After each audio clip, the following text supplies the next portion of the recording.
Mesdames et messieurs, bonjour. Vous êtes sur l'élan africain et je vous en remercie. Nous sommes aujourd'hui au Mali. Au Mali, comme vous l'avez suivi, où a été inaugurée dimanche dernier une mine de lithium.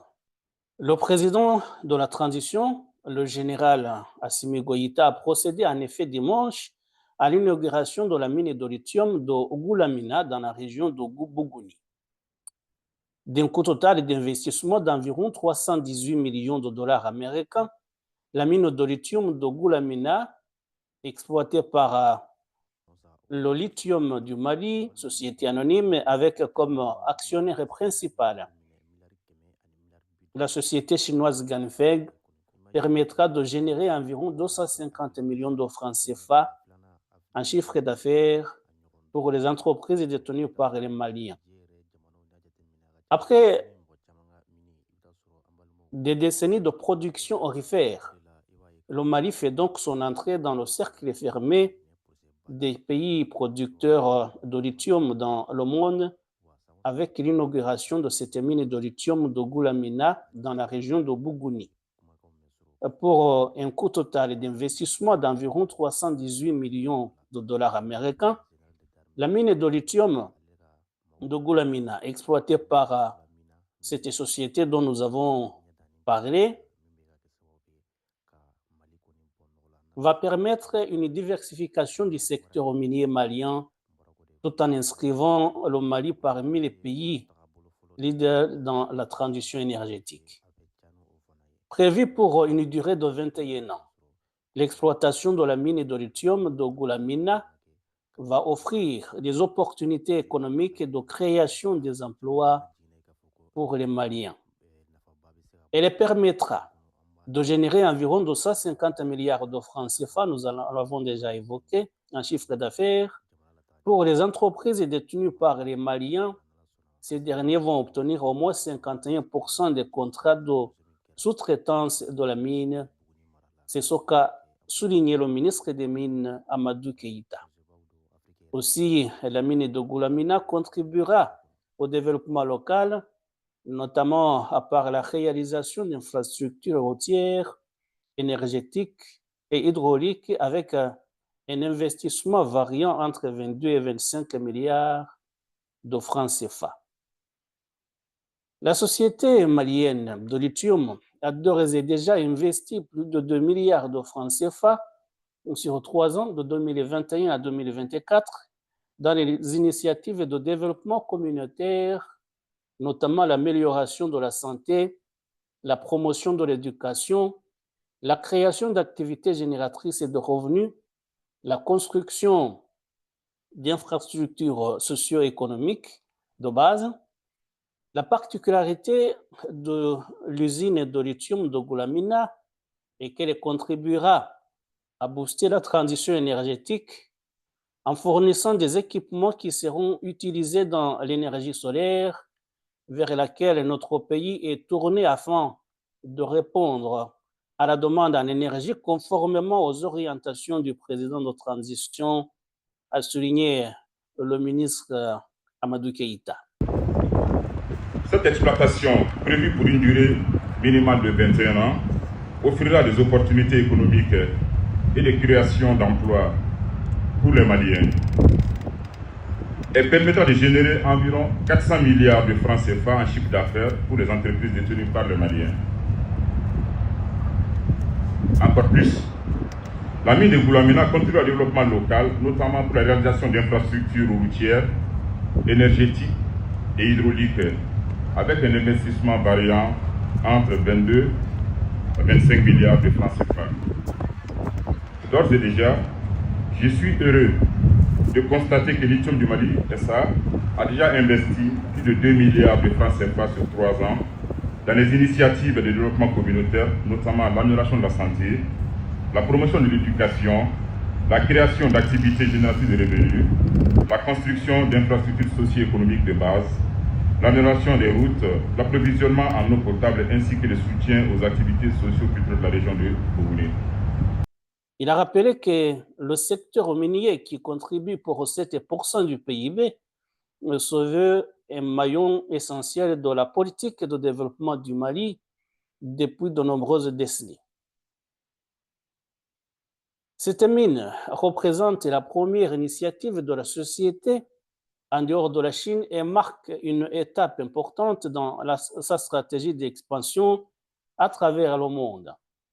Sa mise en service est d'une importance capitale pour le Mali et GANFEG, a souligné le président directeur général de la société GANFEG, qui a indiqué que l'objectif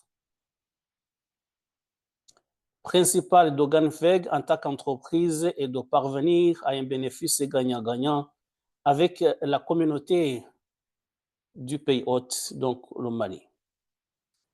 Et donc, vous le comprenez, ce qu'il faut dire, c'est que l'inauguration de cette usine entre dans le contexte particulier des initiatives des autorités maliennes qui veulent que les mines du pays servent d'abord les intérêts nationaux, et cela est très positif. Mais de notre côté, il faut souligner que le Mali, dans sa quête de partenariat, se tourne plutôt vers l'Est, la Chine en particulier, plutôt que vers les partenaires traditionnels qui sont notamment les sociétés occidentales.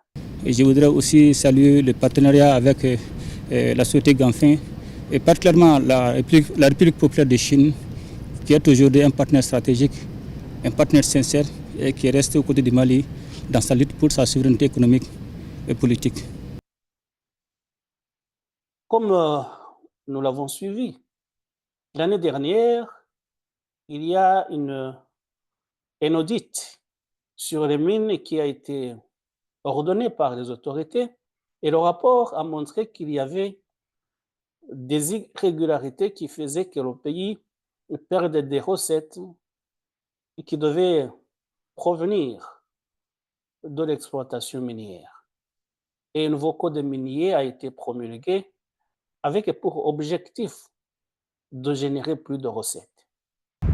Ces dernières années ont vu ces secteurs prendre un tournant majeur avec l'impulsion de réformes d'envergure qui ont instauré une nouvelle vision stratégique pour l'exploitation des ressources du sous-sol malien.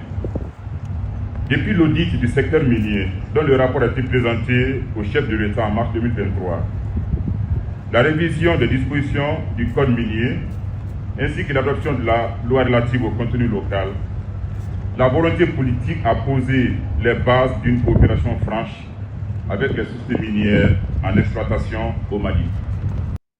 Le Mali n'hésite pas à utiliser de la force, à engager un bras de fer avec les sociétés occidentales dans ce combat visant à augmenter les recettes. C'est dans ce cadre que nous avons suivi dernièrement les informations selon lesquelles les autorités maliennes ont arrêté 4 cadres supérieurs d'une société minière canadienne, alors justement que le pays cherche à augmenter les recettes. Barrick Gold, président de cette société, a confirmé dans un communiqué que 4 employés de son complexe minier de Loulo-Gunkoto avaient été inculpés et attendaient leur procès après leur arrestation.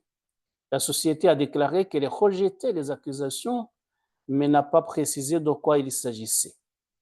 Les mêmes employés de Barrick Gold ont également été brièvement placés en détention en septembre. Barrick Gold affirme chercher à finaliser un accord qui guiderait son partenariat avec le gouvernement malien, y compris la part de l'État dans les bénéfices économiques générés par le site minier et le cadre juridique dans lequel celui-ci serait géré.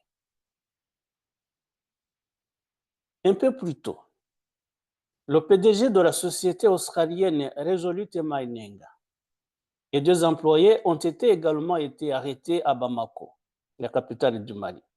Ils ont été libérés après que l'entreprise a accepté de verser 80 millions de dollars aux autorités maliennes pour résoudre ce différend fiscal et promis de payer 80 millions d'autres un peu plus tard.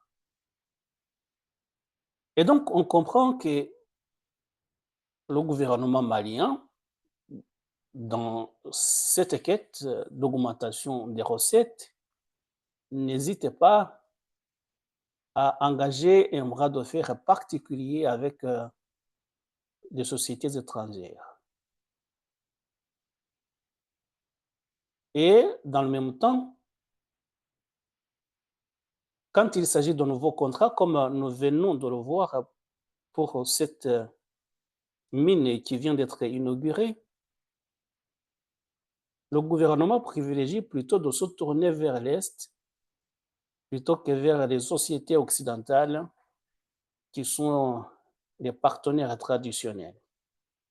Mais ce qu'il faut souligner également ici, nous avons suivi les déclaration du ministre Keïta qui dit qu'il veut d'abord, le gouvernement veut que les bénéfices tirés de l'exploitation minière soient d'abord,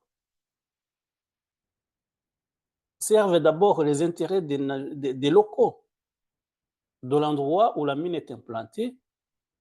Deuxièmement, servent les intérêts nationaux avant de servir les intérêts des étrangers. Et c'est dans le même sens d'abord, d'ailleurs, qu'est allé l'ambassadeur de Chine à Bamako, qui a indiqué que pour eux, pour les Chinois, pour les partenaires chinois, ce qui est important, c'est qu'il y ait un partenariat gagnant-gagnant. Et ma foi, je voudrais que, une fois n'est pas coutume, on dise bravo aux Africains pour cette initiative, cette décision de faire en sorte que le sous-sol du pays serve d'abord les nationaux avant de servir les sociétés étrangères. Et sur ce point, beaucoup d'autres pays devraient prendre l'exemple du Mali. Parce que nous le savons, il y a beaucoup de multinationales qui viennent se servir, qui exploitent les sous-sols des pays africains et que les nationaux ne voient jamais la couleur de l'argent tiré de ces bénéfices parce que la plupart du temps, ça sert les dirigeants corrompus, mais que le plus gros morceau est quitter le pays vers les pays étrangers d'où proviennent ces sociétés qui viennent exploiter. Bien évidemment, on attend de voir si les objectifs des autorités maliennes seront atteints.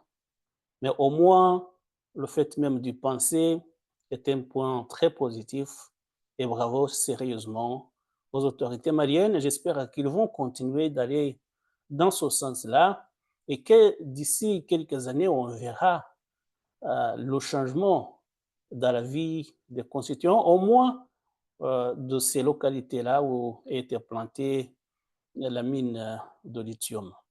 Et même si on peut avoir des emplois, si on peut accéder aux écoles, si on peut avoir des routes praticables, c'est vraiment aller dans le bon sens.